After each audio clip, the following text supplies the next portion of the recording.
Of course, Brexit did not happen immediately after the Brexit referendum in 2016. There were exhausting negotiations between the UK and the EU, first about the exit of the UK, and then about the future relationship between the EU and the UK.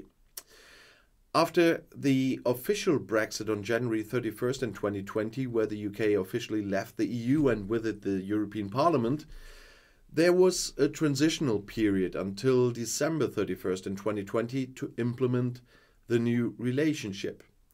There are some longer transitional periods for some areas that are still running, but this was the main one. So Brexit is definitely not over.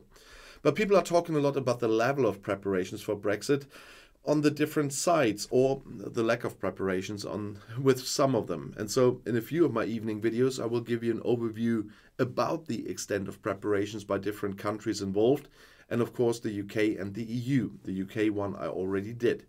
And today I will tell you about the preparations in Austria.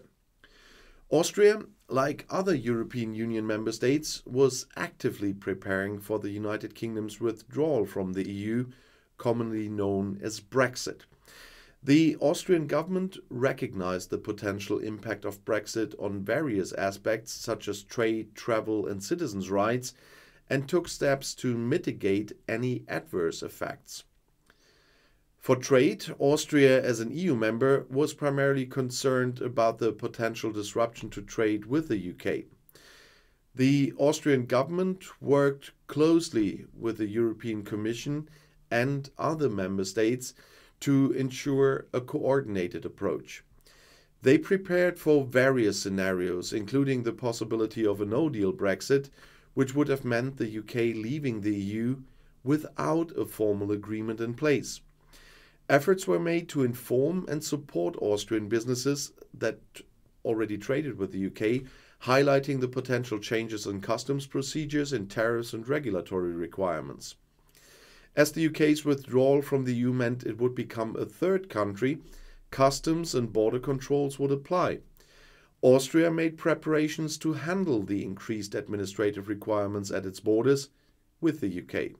Well, air traffic then, especially regarding the movement of goods. Customs authorities were provided with additional resources and training to manage the changes smoothly. And Austria, along with the EU, prioritized protecting the rights of its citizens living in the UK and UK citizens residing in Austria. The withdrawal agreement, which was negotiated between the UK and the EU, provided a legal framework for safeguarding the rights of affected citizens, ensuring they could continue to live, work and access social benefits in their respective host countries. The Austrian government provided guidance and information to its citizens in the UK and UK citizens in Austria, informing them of the necessary steps they needed to take to secure their rights under the agreement. Austria, being home to several financial institutions, including banks and investment firms, closely monitored the potential impact of Brexit on its financial sector. Regulatory authorities worked to ensure a smooth transition for financial service providers operating between Austria and the UK, taking into account changes in licensing requirements and regulatory frameworks. The Austrian government made arrangements to ensure the continuity of air, rail and road transport between Austria and the UK, and discussions were held with relevant stakeholders to address potential issues such as aviation regulations, driving licenses and border checks. The Austrian government established a dedicated task force to oversee and coordinate preparations for Brexit. The task force included representatives from various ministries and government agencies responsible for the different sectors, such as trade, customs and citizens' rights.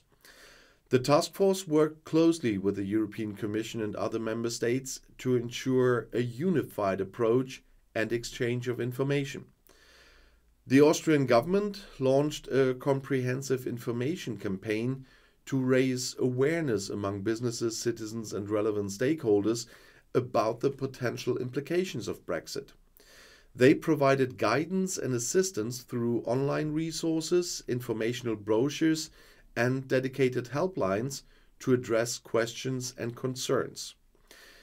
This communication aimed to ensure that affected individuals and businesses were well informed and could take appropriate action.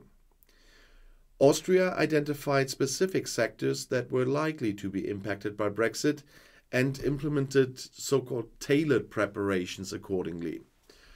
Austria, being an agricultural country, paid attention to the potential impact on its agricultural and fisheries sector.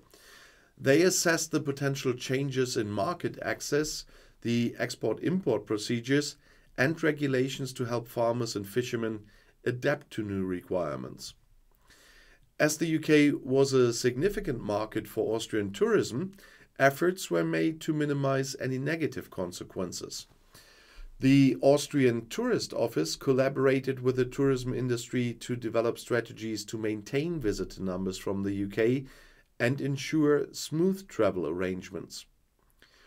Austria had collaborations and partnerships with UK universities and research institutions as well. Steps were taken to ensure the continuation of such collaborations and to facilitate the mobility of students, researchers, and academics between Austria and the UK. And Austria examined the potential impact on energy supply, electricity trading, and transportation links with the UK. Contingency plans were put in place to mitigate any disruptions in these sectors. Austria also reviewed its legislation and regulatory framework to align them with the changes brought about by Brexit. This included making necessary adjustments to laws regarding trade, customs procedures, financial services, and other relevant areas to ensure compliance with the new post-Brexit environment. And the Austrian government continued to closely monitor the developments and the negotiations between the UK and the EU regarding their future relationship. Regular updates were provided to stakeholders, and the government remained flexible in adapting its preparations as new information emerged. Before the end of the transition period on December 31st in 2020, Brexit preparations were considered highly important for all affected countries, both within the European Union and the United Kingdom. The transition period, as I said, began after the UK officially left the EU on January 31st in 2020, and it allowed time for both parties to negotiate their future relationship and make necessary arrangements, if they used this opportunity. The impact of Brexit was felt across various sectors, including trade, customs, immigration, finance, and regulations, and both the UK and the EU member states had to make significant preparations to ensure a smooth transition and minimize disruptions. These preparations involved a wide range of activities such as legal and regulatory changes, infrastructure upgrades, but also communication campaigns. The level of preparedness varied across countries depending on their specific interest and the scale of their economic ties with the UK. Some countries with significant trade relations, such as Ireland and the Netherlands, you might have seen my Ireland video already, placed particular emphasis on Brexit preparations. They implemented measures to mitigate potential disruptions and safeguard their economies. Overall, the importance of Brexit preparations cannot be understated.